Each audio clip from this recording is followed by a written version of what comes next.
Ever wondered why some people seem to have their money game on lock while others struggle? Let's dive into the psychology behind wealth. Morgan Housel's The Psychology of Money breaks the mold of traditional finance books. It's not about formulas, but about human behavior. This book sold over 1 million copies, and it's easy to see why. It reveals the emotional side of money that many overlook. Let's explore the key lessons that Housel shares, starting with the idea that wealth is often invisible. Lesson 1.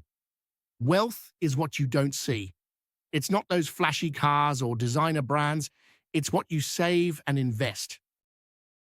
Think about it. Is your priority to look rich or to actually build wealth? Lesson 2. Next up is compounding. It's the eighth wonder of the world. Small, consistent actions can lead to extraordinary results. Warren Buffett didn't become a billionaire overnight. Most of his wealth came after 60, thanks to compounding. Are you letting your money grow, or are you chasing after quick wins? Now, lesson 3, freedom is greater than riches. Imagine waking up without financial stress. True success is about controlling your time, not just your income.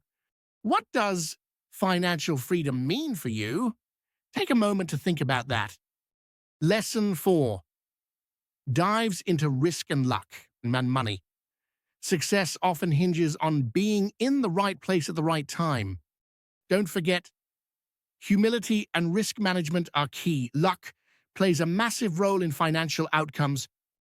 Are you factoring in luck in your financial planning, or just assuming everything will go perfectly?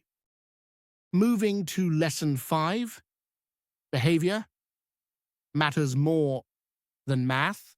Emotional decisions can destroy wealth faster than lack of knowledge.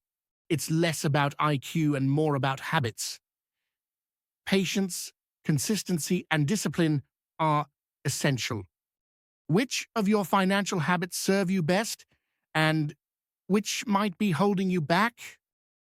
Lesson 6 brings us to a critical point.